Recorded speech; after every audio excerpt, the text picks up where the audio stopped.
start with Roots. We'll hope the guy, neighbor with the motorcycle doesn't start it. Gerald Fried, and I wrote the music to Roots, and proud to have my family here to play one of the themes from it.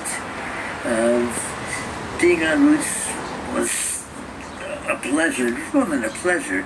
It was an experience. The country stopped what it was doing to watch the show. The theme was important. The writing was magnificent, and just you were part of a major project. So I am grateful to be on it, and grateful to have kids and grandkids who are willing to put the music on tape.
Tuning in every night and hearing that theme music. Yeah, that was quite special. Roots? Oh, Roots, yes. Yes, yeah, that was quite, wasn't that one of the first significant miniseries? Well, that big and that large. Yeah, 1979, I think, yeah. And then the second piece is going to be Gabriel's Oboe from the Mission. First, I'll tell you about the composer, which makes life very easy. When you introduce somebody, sometimes you have to go to Wikipedia or something to find out everything about them. Well, the whole world knows about Ennio Morricone, including me, and we admire him, and he needs no introduction. He's Ennio Morricone. Just a word about the piece. It's kind of a remarkable coincidence that Morricone wrote a major solo for somebody sitting in the middle of the jungle, as if he knew I was going to come along and play it. Well, yes, I wanted to play it, and be part of this whole weekend of movie music.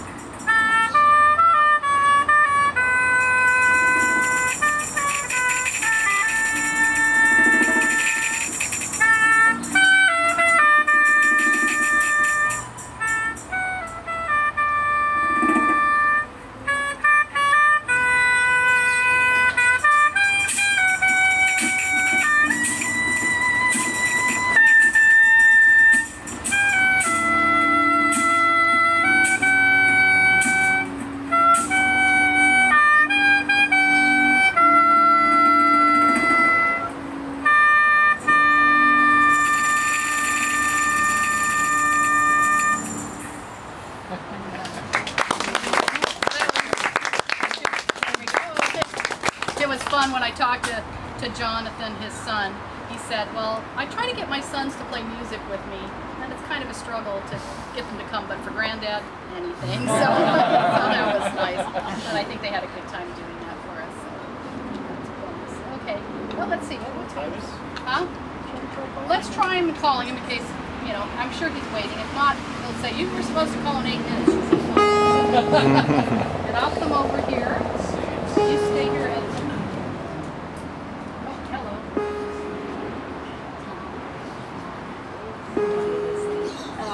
I'm sorry. Hi, Jared. Hey. Hi. Yay! Can you see us? Yeah. I can't see you. Oh, that's because I gotta click on this thing.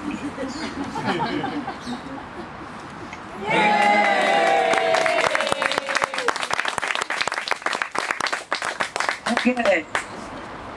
Hi, Jerry. We're a little bit early. Are you ready to go? Sure. Okay. I'm going to, first of all, show you all the people that we have here. Okay. We have managed to cram over 45 people into our little yard under a big pine tree in Silver Lake. And they're sitting here, and we just listened to the video that you and your son and grandsons did for us. Okay. We really enjoyed it. We got a wonderful response, so we're very happy. Thank you. If you have something prepared to say, I'll let you go at it, and then we'll maybe ask people to come up and ask a few questions. But first of all, I want you to say hi to one of your former students. I didn't really remember this until recently. This is Edwin Wendler, whose Skype you're using, and who helped me. Say hi. Hi. Hi. Yeah, I took your class at UCLA Extension. And you were my favorite teacher because not only did you teach us your great musical skill and artistry, but also you give us very concrete advice about, you know, just the business of film music, how to take a meeting, you know, how to navigate through the weirdness that sometimes accompanies this strange and wonderful business. So I'm very, very thankful to you. Okay. Yeah, that was the purpose of that course. I called it a survival course. Exactly. Was lucky enough to get their first break. Here's how to survive. However,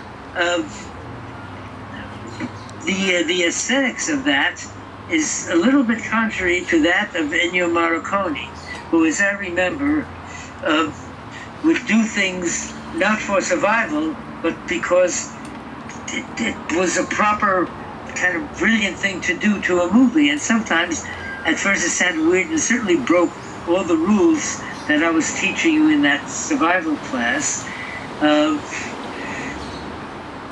Now, I'm glad I did that. That was the first of the class.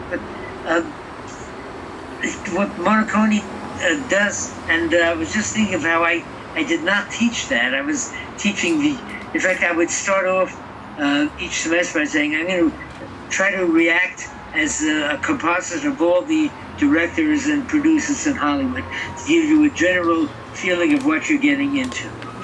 Well, Morricone, for whatever reason, maybe it's the psychology of Europe, where they're more subtle in so many ways. Like European movies deal with people in emotional jeopardy, whereas American movies deal with people in physical jeopardy.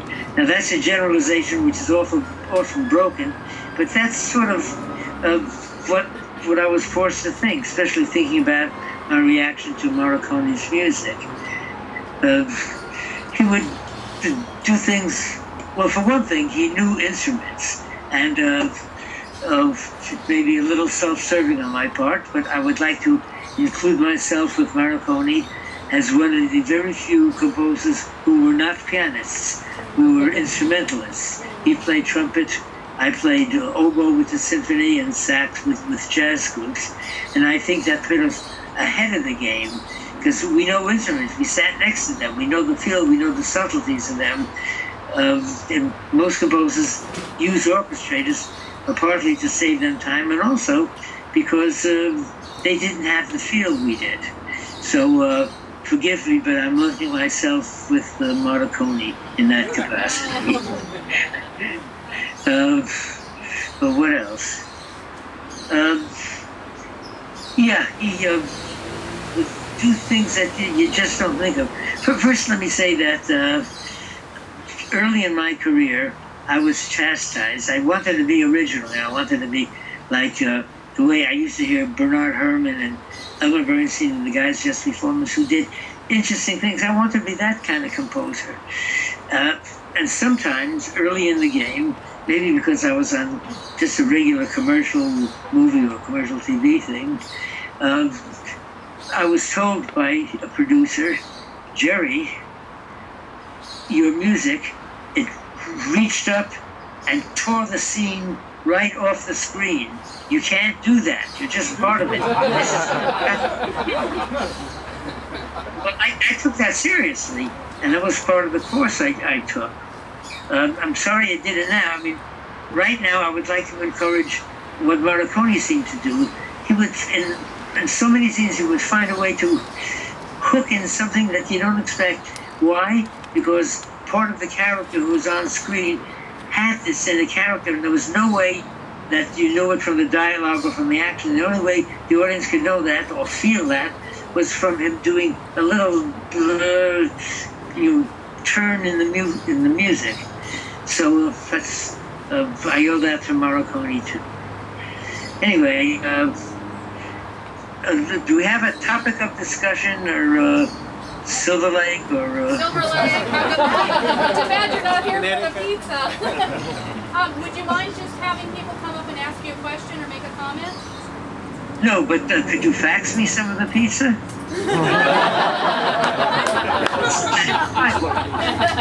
Well, the deep dish won't fax, but we'll send you some thin crust. All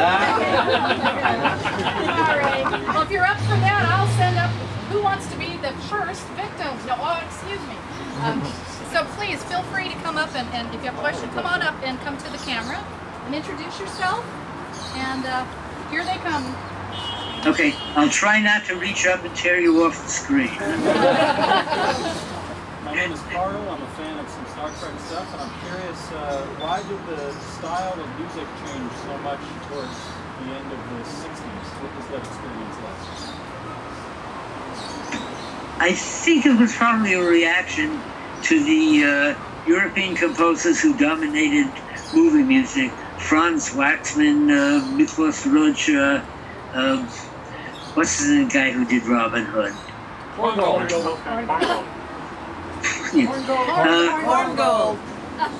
Korngold. I think it was a reaction to that, the fresh American sound. Elmer Bernstein kind of started it, and Jerry Goldsmith and I followed, shortly after, and it resonated with the new audience. I think it was just the shifting of taste according to that, just away from the old school. Max Steiner, for all his wonderful stuff, was the old school. Franz Waxman literally was a European composer. And we just were more American, and we sort of brought up in jazz, and that's kind of sneaked into our music. I don't think we were conscious about it. I think it just happened. Okay. Would someone else like to ask a question or make a comment? No one? Come and make a comment.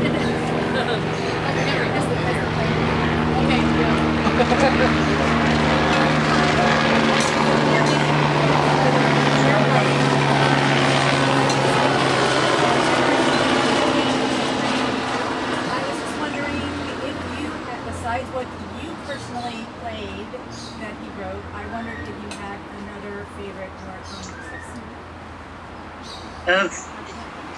I won't add that because I've been in this situation before when I haven't heard this stuff in years, and I would say, yeah, this is my favorite. Then I would hear it and say, why the hell did I pick that? I wanted to prepare for this. I wanted to hear Morricone stuff, but I'm not set up. We just moved here.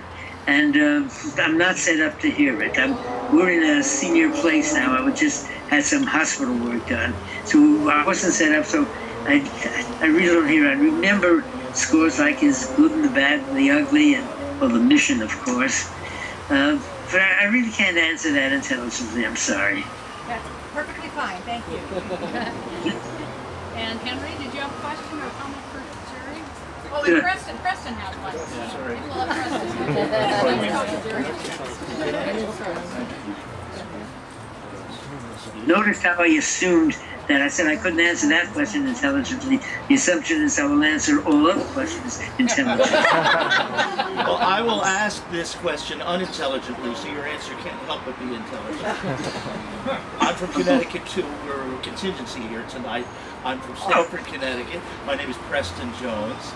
And thank you so much for sharing your life with us tonight. I wondered, since you were the one who wrote the scores for the first Kubrick movies, when he was still having composers write scores for his movies, what your thought was about the tangent that he went on past a certain point. I guess the turning point would have been 2001, and he stopped having original scores written for his pictures, and I think not for the better. What was your take on that? I have two answers for that, neither of which is true, but I like telling. One is that I was such a good composer, I couldn't be replaced by any other living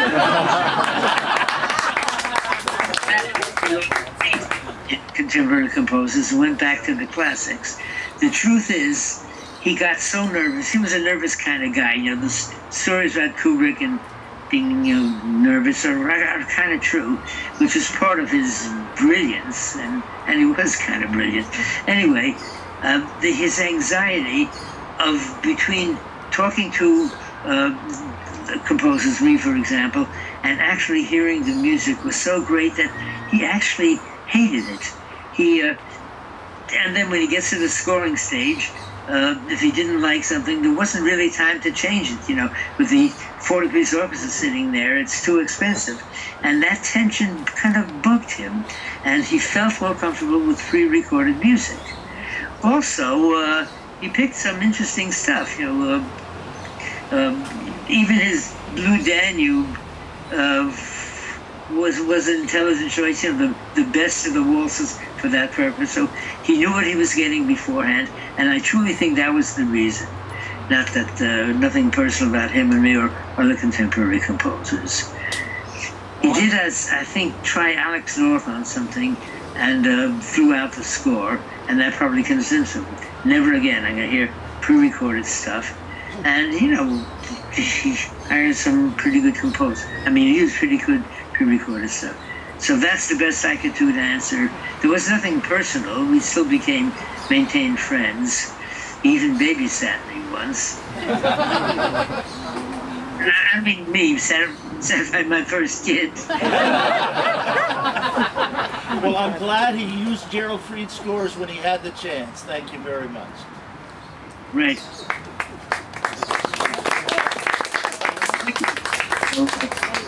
They had enough imagination, no matter what you threw at him, he'd listen to it and usually accept it, like that percussion score for Paths of Glory.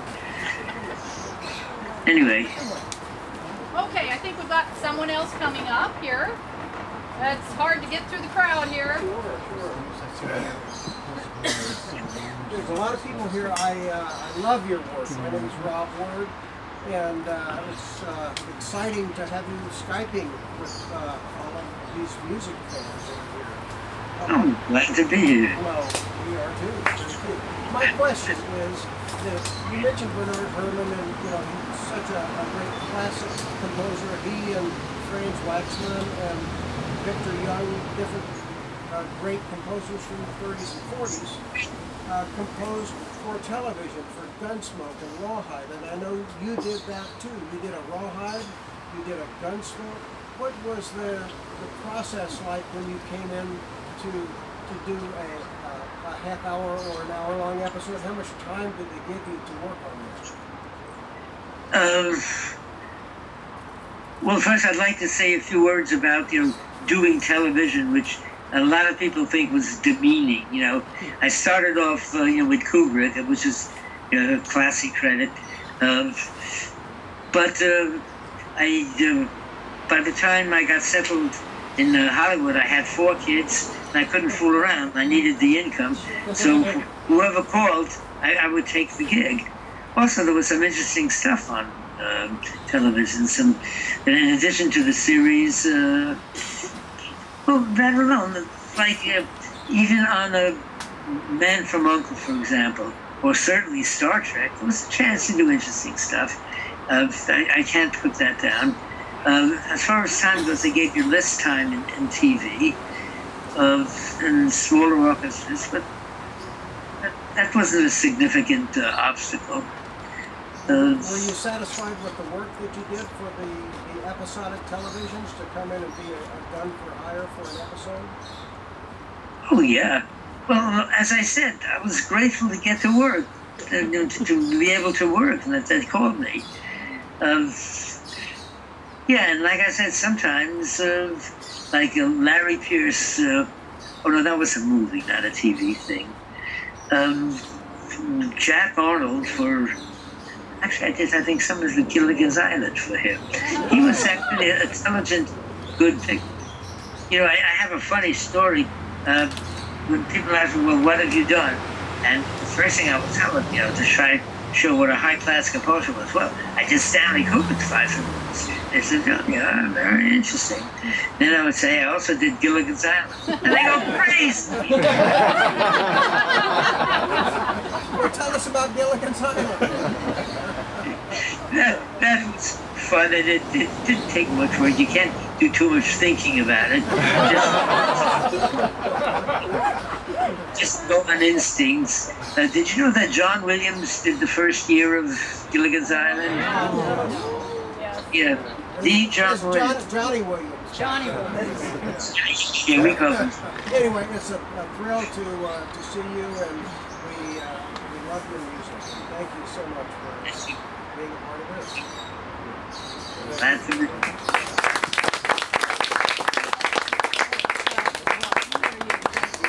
Okay, we have another question coming up here. Good evening, because it's really evening Jeannie, where you need you to are. come over here. Oh, hi. She's drunk. Again? Good evening. Your name is? My name is Jeannie Jane Jones. Jeannie Jane Jones. Okay. Sounds musical, doesn't it? It's 3 J's, all right. Yes, triple J. And I bought my first soundtrack in 1954, 10-inch Gone with the Wind. But I wanted to ask you, I've been listening to your wonderful anecdotes here, and I would like to encourage you. I asked my friend Henry Stanny, has he written a book? And Henry said, not yet. So I'm just wondering, is there a book somewhere in the future for us, from you? Oh. I've never thought of it.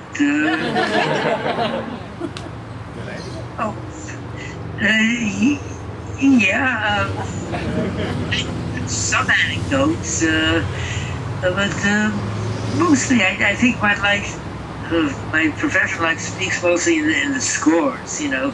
You go from Gilligan's Island to Kubrick, and that sort of sums me up, I think, pretty much. But since you have grandchildren, I think maybe they would love to have those anecdotes in print. All those wonderful stories you're telling us, I'm sure there are a lot more. So anyway, I would encourage you to do that.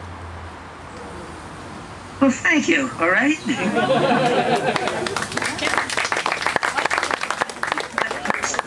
About some of my early jazz scores, when I walked into a recording session and there were people who I admired all my life, people like Pete Candoli and Ray Brown. I was terrified. These guys were my heroes. Here I was conducting them. So there are probably a bunch of good stories in there. Okay, thank you. I'll think about that. Okay. Okay, and when one more question, are you still good for another question or two? Well, I'll make it two. I'm Ken Del Conte from upstate Rochester, New York. I'm always interested, somebody from Rochester? I'm always interested in your best day and your worst day. Do you remember those 2 days? Anecdotally? Speaking of music scores, or not personal, No. Music. Music. Your toughest job. I think that was that long queue of in The Killing, the Kubrick music. I didn't know about click tracks and streamers and all that stuff. We recorded that in New York. So what I did to help me with the timing was that I bought a metronome that both clicked and blinked a light. I disconnected the click, and put the metronome with the blinking light up on the podium and followed that, just to keep the beat. It was, my click track substitute. And then I very cleverly knocked it over in this cue, and I was in fact, on the soundtrack there's a click sound of me hitting it. It's still, and I was terrified. If I messed this one up with the sync of that, if it was a 4-minute cue to re-record, it would cost hundreds of dollars.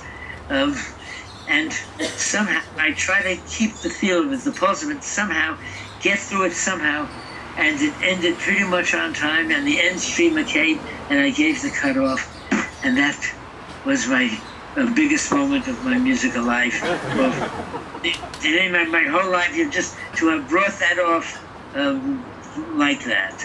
Okay, and I haven't thought of that story in 40 years. Thanks. Write it down. Okay, Henry, are you Henry? First, wait a while. I didn't get to the. You asked for the worst day too, didn't you? Best day. That was the best day.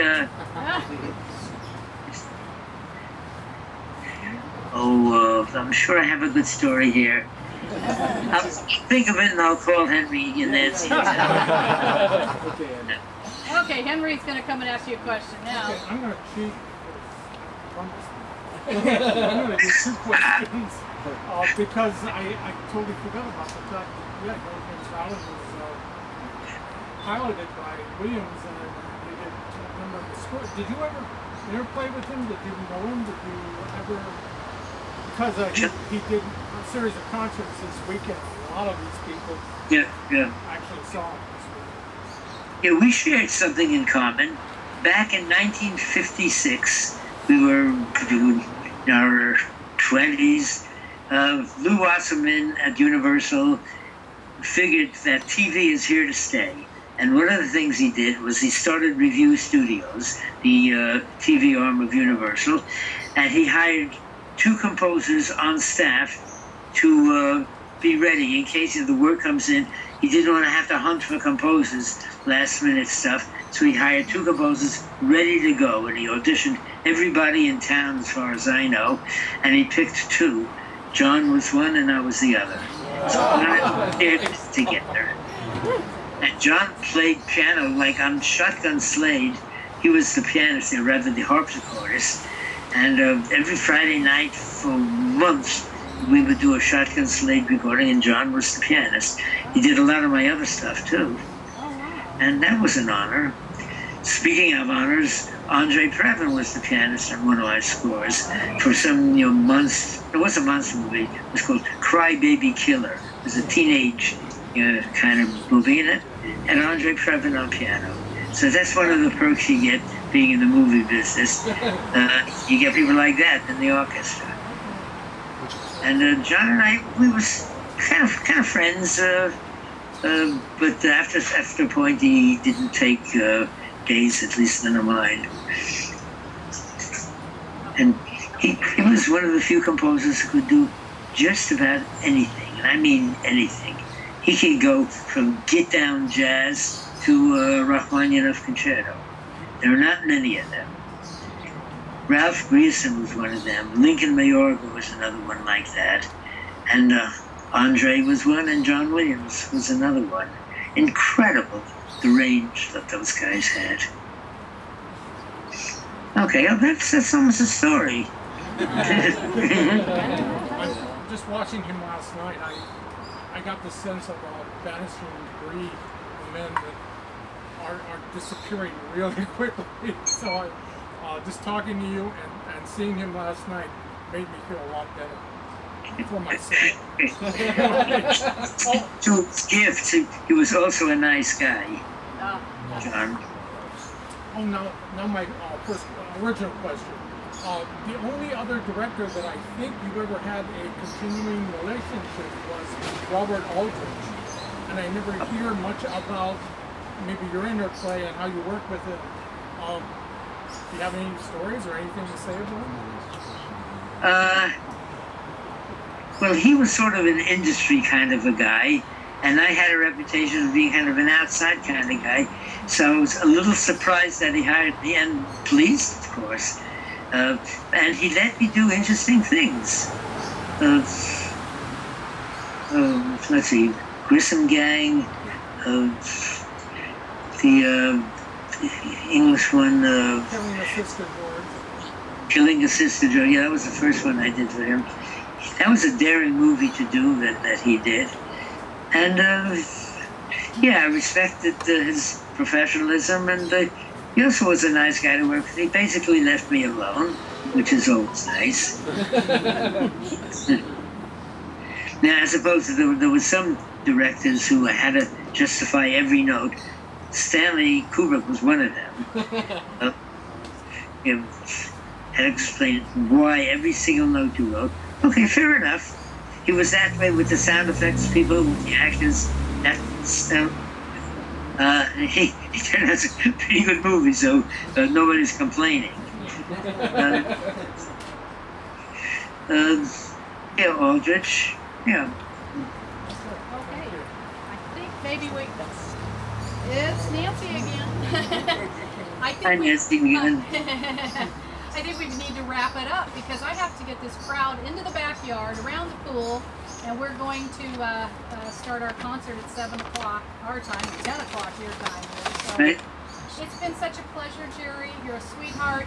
You're a wonderfully talented individual, and we just love spending this time with you this evening. And vice versa. I feel sort of in touch with Hollywood, which I haven't been for some years. Yeah, well, we're so glad to Silver Lake, who's counting?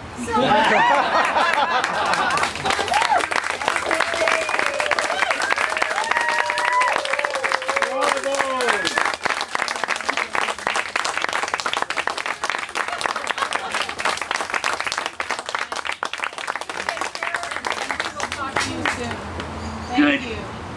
Bye.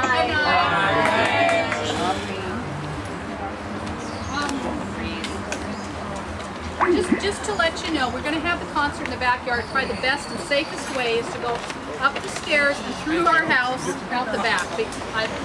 Or if you want, you can go around the sidewalk and through, but please don't go through this gate because that's a kind of a treacherous bit of steps. And if you can get over there, we want to start on time because one of our very busy folks needs to get to another rehearsal. We want to get started.